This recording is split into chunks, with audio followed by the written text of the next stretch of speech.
Hi అండి, నా పేరు డాక్టర్ సీత. సో ఈరోజు మనం మాట్లాడుకునే టాపిక్ ఏంటంటే సిజేరియన్ సెక్షన్ వల్ల మనకి ఏమైనా ప్రెగ్నెన్సీ అవ్వడానికి ఇబ్బందులు కలగచ్చా, అంటే మనం ఏమైనా సిజేరియన్ అయ్యి ఉంటే నెక్స్ట్ ఇంకొక బిడ్డ పుట్టడానికి మనకి ఏమైనా ఇబ్బందులు కలగచ్చా అంటే కొంతమందిలో సిజేరియన్ సెక్షన్ అయిన కొంతమందిలో ఇలాంటి ప్రాబ్లం కలగచ్చు. ఎందుకంటే సిజేరియన్ చేసిన తర్వాత ఏమైనా ఇన్ఫెక్షన్ అలా వస్తే ట్యూబ్స్ బ్లాక్ అయ్యే ఛాన్సెస్ ఉండొచ్చు.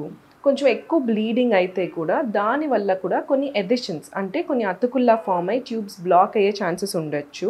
ఇంకా సిజేరియన్ చేసినప్పుడు ఏమవుతుందంటే మనం కట్ చేసి కుట్లేసిన దగ్గర చిన్న డిఫెక్ట్లా ఫామ్ అవుతుందన్నమాట. దీన్ని ఇస్తమోసీల్ అంటారు. ఇది అందరికీ ఉండదు, కొంతమందికి సిజేరియన్ చేసిన కొంతమందిలో ఈ ఇస్తమోసీల్ అనేది ఫామ్ అయ్యి దాంట్లో కొంచెం బ్లడ్ కలెక్ట్ అయ్యి ఆ బ్లడ్ మనకి మధ్య మధ్యలో పీరియడ్స్ అయిపోయినా కూడా మధ్య మధ్యలో బ్లీడింగ్ వచ్చేలాగా స్పాటింగ్ వచ్చేలాగా కనిపించవచ్చు. ఈ ఇస్తమోసీల్ వల్ల మనకి ఈ ఫ్లూయిడ్ ఏమైతే అక్యుములేట్ అయ్యి ఉంటుందో ఇస్తమోసీల్లో, సో అది మనకి క్యావిటీ లోపల అంటే గర్భసంచి లోపల వరకు వెళ్ళి పిండాన్ని అతుక్కోకుండా ఫ్లష్ అవుట్ చేసేలాగా కూడా ఉండొచ్చు. సో సిజేరియన్ సెక్షన్ వల్ల కొంతమందిలో ఇన్ఫెక్షన్ వచ్చినా, ట్యూబ్స్ ఏమైనా బ్లాక్ అయినా, ఎక్సెసివ్ బ్లీడింగ్ అయినా, దానివల్ల కొంచెం అతుకుల్లా ఫామ్ అయినా, లేదా ఇస్తమోసీల్ అంటే ఈ స్కార్లో ఏమైనా కొంచెం డిఫెక్ట్ ఉన్నా కూడా ఇస్తమోసీల్ ఫామ్ అయ్యి మనకి నెక్స్ట్ ప్రెగ్నెన్సీ అనేది కష్టం అవ్వచ్చు అనమాట.